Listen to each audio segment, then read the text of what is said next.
I wish you've always taken such charge.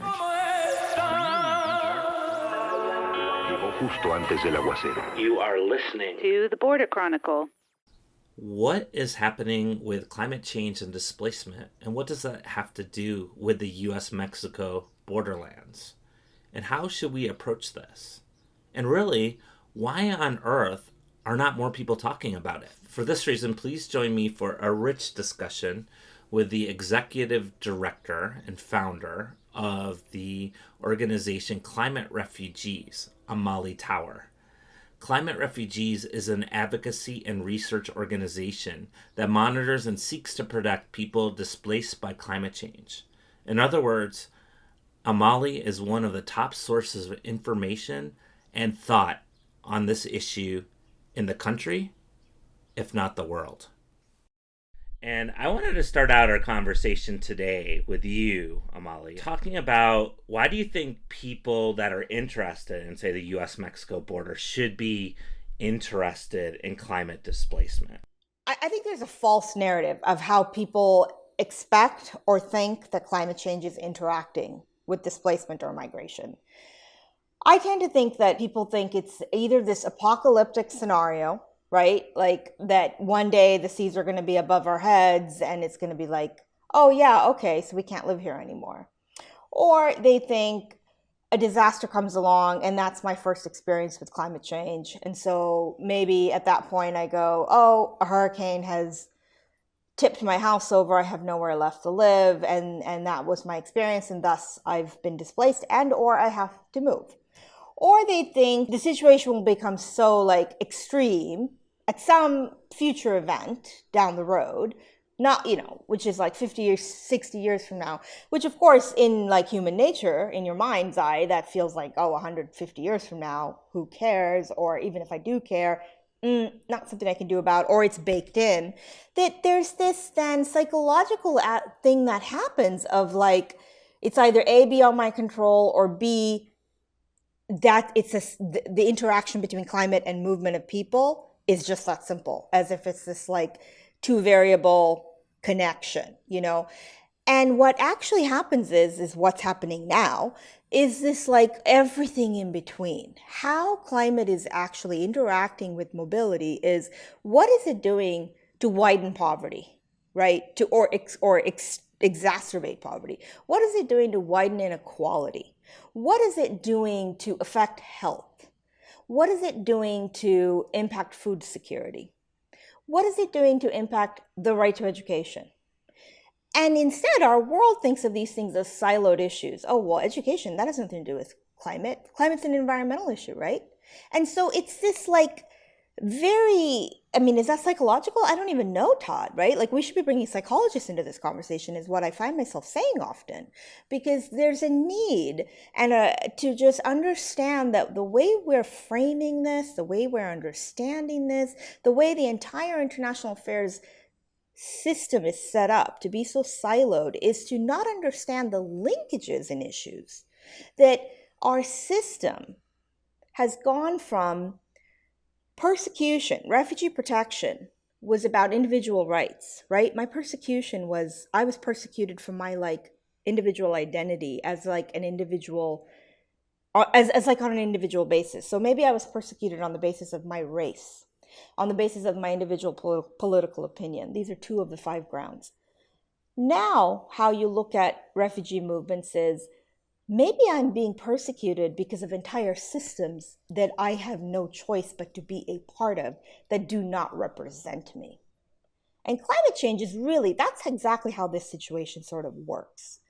If I live in the Central America Dry Corridor, maybe I have to coexist as an indigenous person, as an Afro-Caribbean who is entrenched in systems that have marginalized me historically, politically, systematically and systemically now in business practices as well, with like when you consider the multinational corporations and the development schemes that are ongoing simultaneously with my right to exist and farm and feed my family, while I have no land rights and my land is being taken away from me. And then the climate, which I've had zero part even as a citizen of my country, let's say Honduras, where I've had zero role almost, less than 1%, in contributing to pollution and global warming and everything, in the greenhouse gases that have contributed to climate change. I'm being disproportionately affected by that, so much so that food insecurity, even before we started seeing the arrivals at the US southern border, was like 2 million people were food insecure. That doesn't happen overnight. That happens over years. By this point, 6 to 8 years of consecutive drought, of scorched earth, of temperatures so extreme that nothing can grow. Then 2 hurricanes that come back to back and hit the same region. How do you explain those things? They don't happen in a vacuum. They weren't just climate events. They happened and they exacerbated the existing poverty that is part of our global economic system. They widened inequality. They grossly, exacerbated the fact that I'm marginalized as an Indigenous person, right? That I'm persecuted on the basis of my ethnicity. So this is how climate change is really in its real form. That's how that's interacting. And that's how that's forcing me to have to go and look for better outcomes in a world that gives me no right to move because of visa regimes and border regimes, and doesn't give me the same equal access to the US southern border as, let's say, a Ukrainian at this point has. Yeah, that's really really perceptive and in-depth analysis, I think, to what's going on with climate.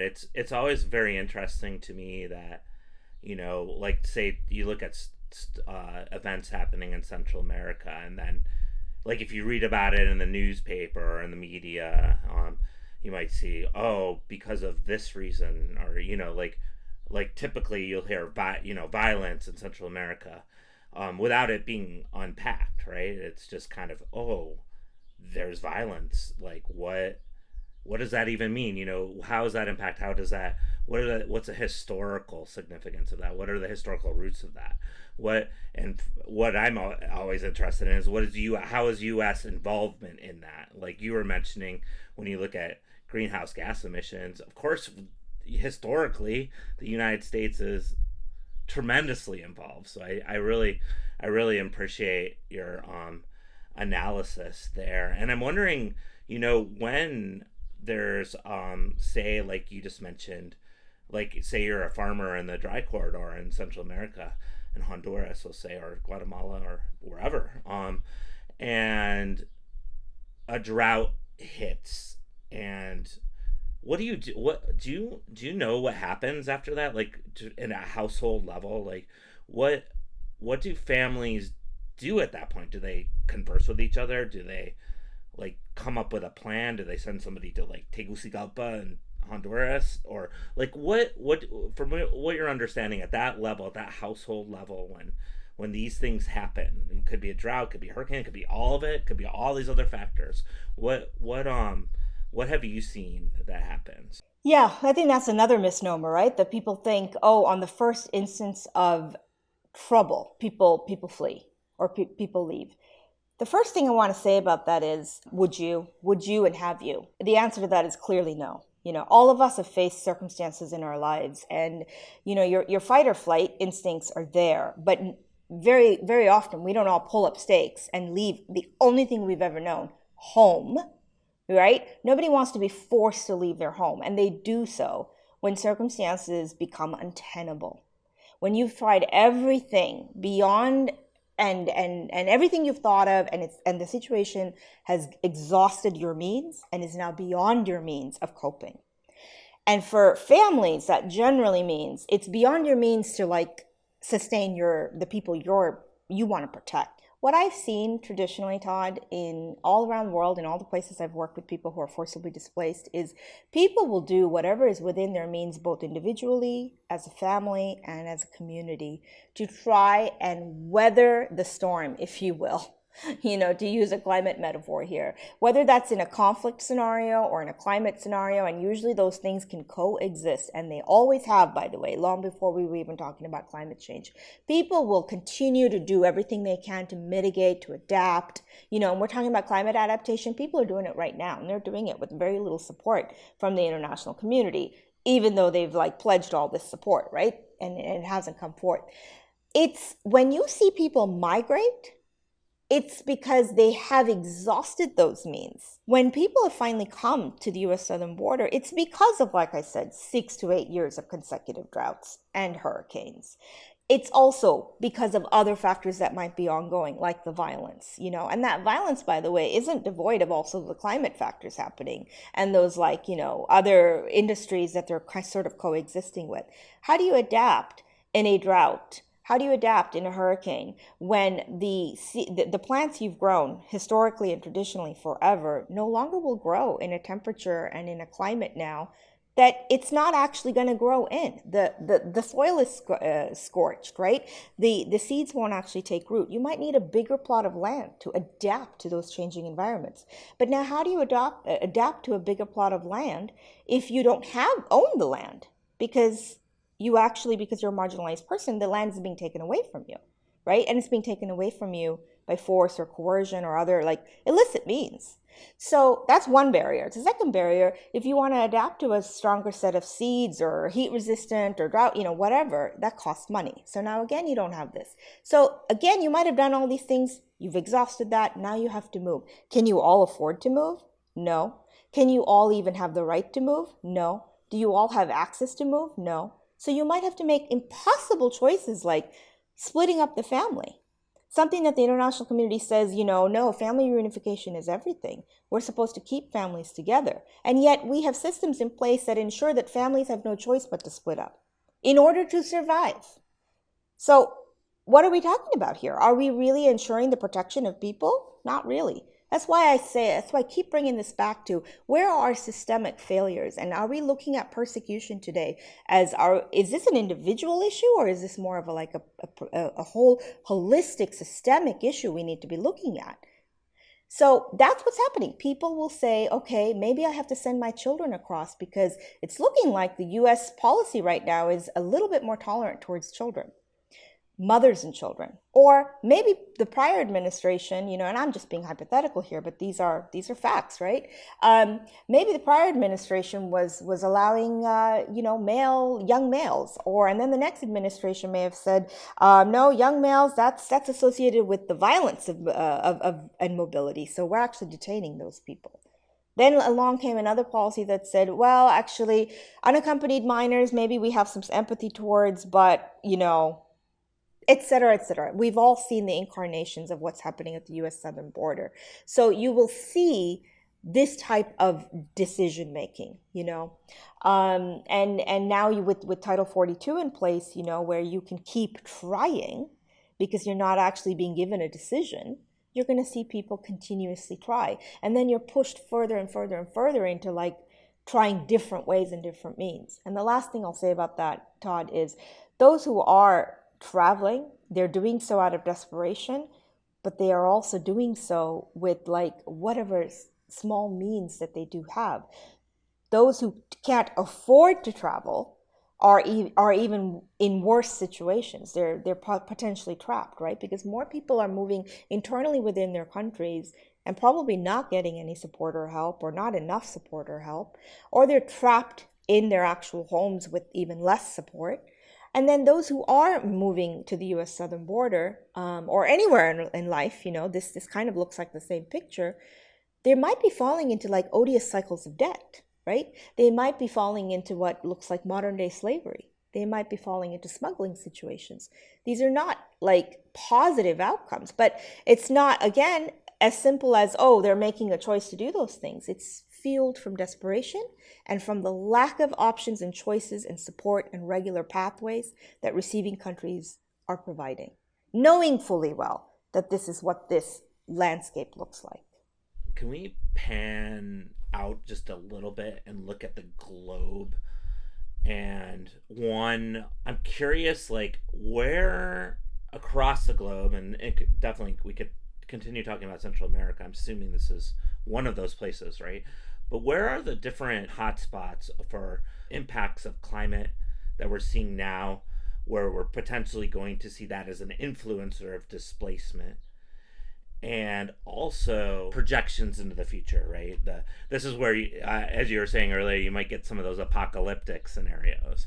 But what are you seeing as far as realistic projections for the futures as far as displacement? Understanding it's an X factor, right? We don't know exactly what's going to happen, and things can change, right? But what are you seeing from your vantage point? Yeah. Yeah, exactly. So let me comment on the hotspots first. I would say, first of all, as far as like climate displacement goes, the first thing to say is there's nowhere in the world that isn't affected or at risk of being affected. Where you stand right now, how many resources, tools, options you have is going to sort of determine how long you can sort of withstand. How many resources do you have in your tool, in your tool chest to sort of like wait this out or mitigate the impacts. So if you come from a wealthier country, you might have like a longer set of like time to sort of like wait and see, and just options at your disposal. So that is why I say, it's a climate justice issue, and you have to look at, the underlying conditions. So that's why this also disproportionately affects the global south, not just because the global south has like such incredibly low emissions, but because the global south, the perverseness of this is while the global north has developed at the expense of the global south, and now and the global south hasn't actually like benefited from that development, the global south is also like unduly now double taxed, if you will, right? Because now it's also paying for the effects of the climate crisis. So take Africa, for example, where emissions are 3%. If you're pushing it, it's like it's less than 4. And that's for 54 countries. By 2030, 250 million people are expected to be, dealing with water scarcity. But it's happening right now. Take Madagascar. This is a country that the World Food Program has said is, essentially the first climate change driven famine. And famine is a highly politicized term, so they may not like come right out and say that. But if you look at the food insecurity levels with the classifications we have for that, there are regions of southern Madagascar that are now classified at famine level, where over 700,000 people, I think it is, are at that level, and it could be well over 1.5 soon.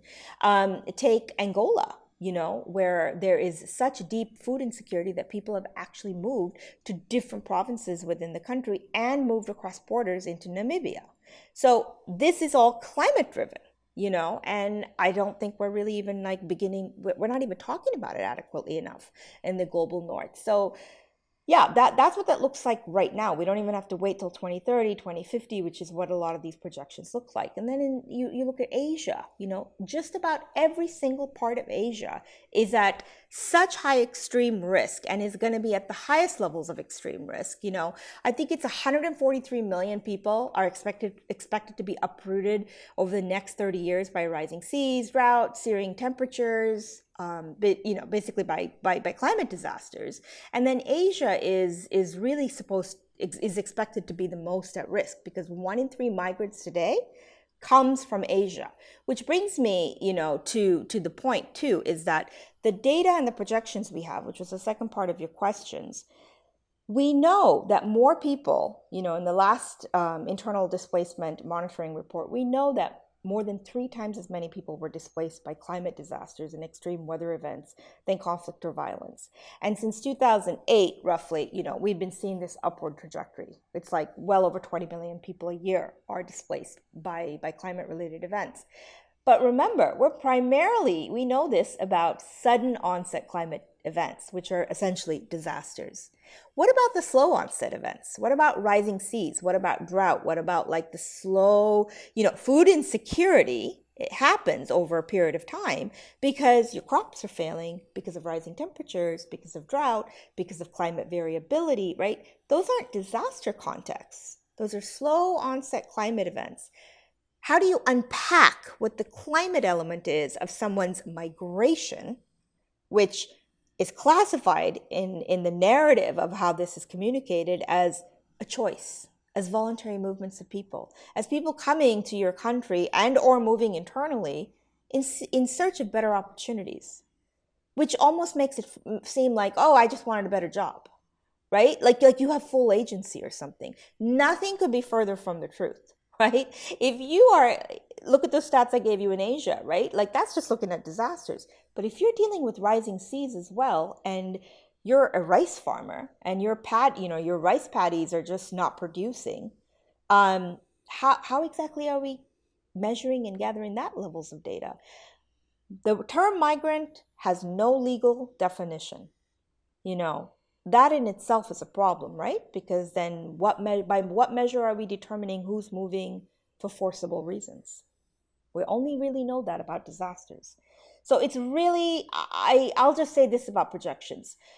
There are many. They're based on modeling. They're based on these data modeling, and they're done by scientists who are very good at what they do. Sometimes they get it. There are models out there that have kind of gotten it a bit wrong, and then there are those who, have some conservative estimates and some. It's all based on these like confidence intervals of if you do this and if you don't do this, what could it look like, right? Um, for me, it's not so much about the projections as it is the alarming lack of protections, because I don't think looking at the whole full picture, because we're not looking also really understanding slow onset events. And I think it comes down to, how can we adequately protect people when we don't have a full grasp on what people are actually dealing with and fleeing? Last year, at the end of last year, I helped write a report right before the Glasgow UN summit, and I think the report came out in October. It was called the Global Climate Wall. But when I was working on that report, it's funny, like when you're working on reports and sometimes you just discover something you never thought about while you're working on the report. Well, that happened to me with this particular report. And of course, the bigger picture of the report was we were looking at the countries with the highest emissions and comparing them to their border and immigration, like what they were spending on border and immigration versus what they're spending on climate action. And are the results, of course, as can be imagined, like the countries like the United States and many European countries and Canada and Australia, we're spending much more on border and immigration enforcement than climate action.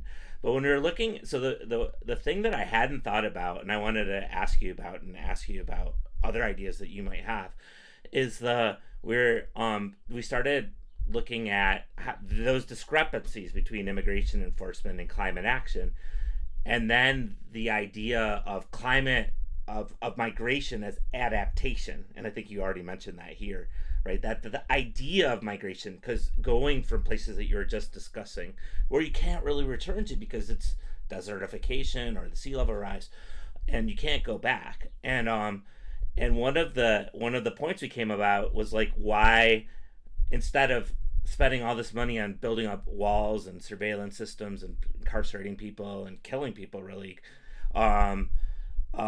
why not, like, there was an alternative of actually helping people move, like investing, like in that people, if you are in a certain place and it's no longer going to be habitable, well, then we'll help you move to another place that might be, that sort of thing. The idea of like refunneling that money to something else, and literally, instead of blockading mobility, facilitating mobility. But I wanted to ask you about that. But that was my big surprise. I was like, wow, I'd never even thought of that, and it's a super interesting idea. But I want to hear your thoughts on it, and your thoughts, like, really about those sorts of, like, what can we do? We're in this now, right? This is what's going on. What is it? What would you recommend? What would you be your ideal? Like, what are your thoughts? Well, I think it's such folly that so much money. I mean, first of all, I love that, the report you did with Global Climate Wall, because that was so important and so helpful to document, the hugely disproportionate amount of money that's being spent on blocking people, as you said, right? Like on border security over climate adaptation, and then also mitigation, like lowering your emissions, when surely that's the biggest and most helpful contribution. polluting countries can make, high emitting countries, right? To put it more nicely, or to put it nicely. Polluting's fine. You could say. Yeah, exactly. Let me be clear. So let's take that. If that's the reality, let me give you another reality. Over 85% of the forcibly displaced in the world today, which pre-Ukraine was 84.4 million people. That's well over 1% of the global population, Todd. So it was 85%. I think it's really basically about 86% of the world's forcibly displaced populations are housed in the global south. And by the way, they always have been, So how do you justify the expenditure on securing your borders when even the data doesn't support the fact that no one's coming here? So for all this hysteria of, oh my goodness, brown and black people are coming to my country, the data doesn't support that. If anything, the money should be going towards helping host countries bear that. I hate to use the word burden, because I think it's more about, why don't we have conversations about responsibility sharing? For so long we've used the term burden sharing. I'm sorry, I don't think human beings are burdens. Because if we talked about why human beings are being forced to move, then I don't think we would have a conversation about burden. Burden wouldn't be in the conversation. But in the context of what I just said about how much money you're spending on blocking people, if you were to actually put the money where the data shows it needs to go, then you would be helping countries that are hosting people share that burden. And in that sense, burden would be maybe a better use of the term there. Right? Because you're talking about neighboring countries who are hosting. Think about a situation in which Somalia, more people are displaced by climate today than violence. In 1991, the government of Siad Barre fell in Somalia. Somalia has been dealing with some level of violence or interclan violence, political upheaval, the rise of al-Shabaab. You name it, Somalia has gone through it. I have lost track of how many interventions the international community has put together, the UN, the World Bank, everybody has. It'd be a fantastic report, Todd, for you to look at, how much money has been spent.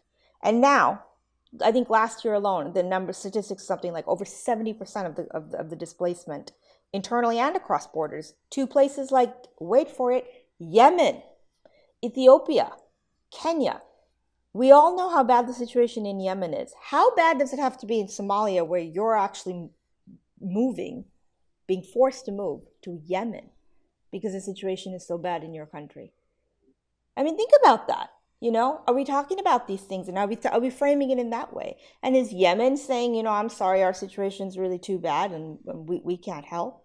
You don't see that type of response and framing.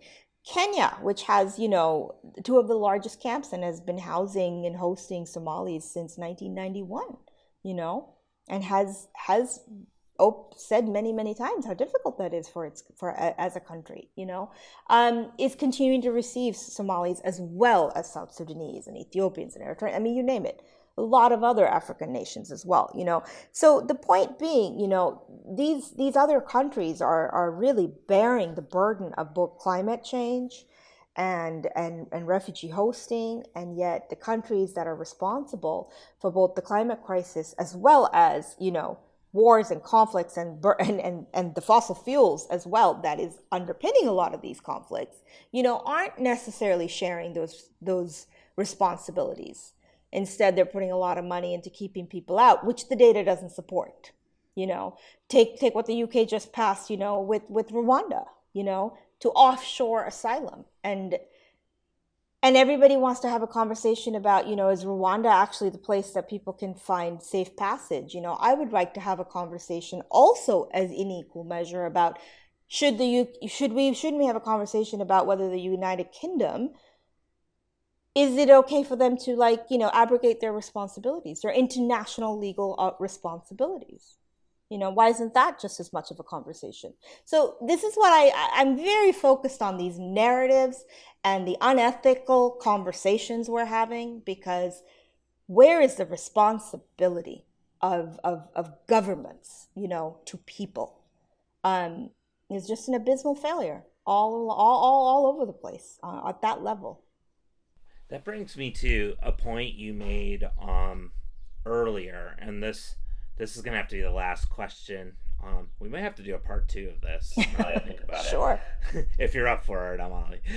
um, but you made a point, and as you're talking about like why are we only having one conversation when we're not having another conversation, and but an earlier point you made was that this isn't being discussed like it should, like in the global north, right? It's just not. We're not.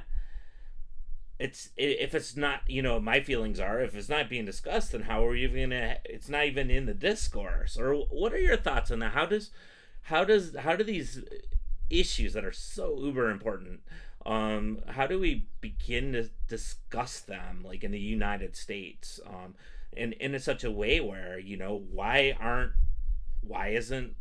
certain conversations happening, like the responsibility conversation? What are your thoughts on that? Yeah, I think you're absolutely right. I think that's a great question, and I think that is exactly where it needs to be. I think I think the reason that that's not happening is because we don't have a culture that's willing to have a conversation that's beyond the sound bites.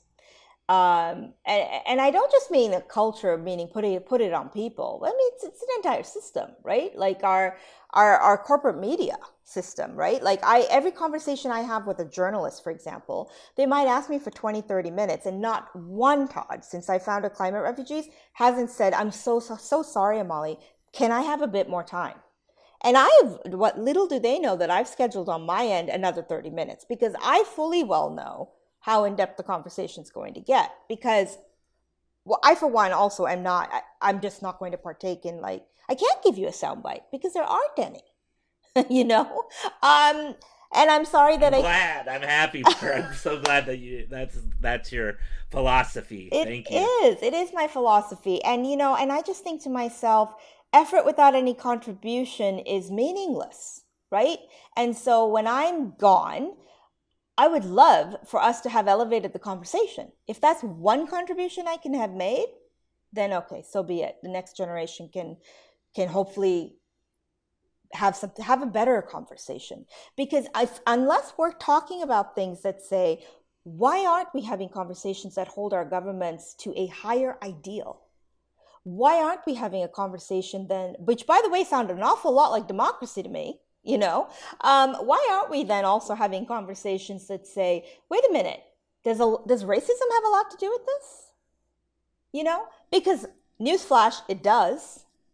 I'm sorry, then there are no solutions. I can tell you that countries pledged $100 billion a year.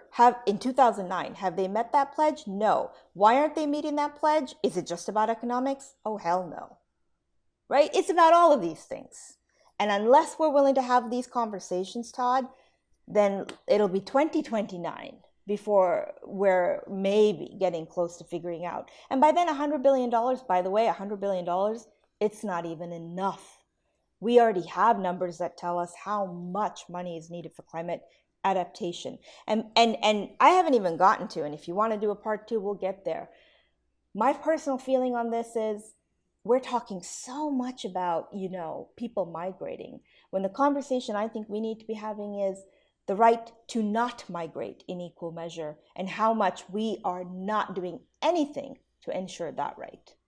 We do not allow people the choice anymore. So it's basically, do you want to be trapped, or do you want to go into some really odious, horrible situation where, because you have no other choice but to migrate? That's what it's looking like more and more and more. Thank you so much, Amali. It's really a pleasure and honor to talk to you as always. And that is a good place to leave it, right? With that question, the right to not have to migrate. And thank you for having the conversation with us today. Oh, it's absolutely an honor, Todd. Thank you, Amali. Well, I'll be in touch for sure. Okay, all right. Thanks, Todd.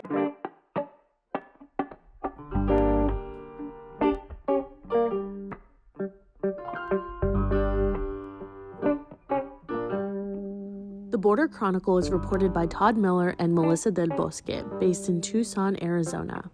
This interview is edited by me, Brenna May Torrenalara. If you like what you're hearing, please like us on your favorite podcast platform. It really helps others find the show. You can read and listen to more local border reporting on our website, theborderchronicle.com.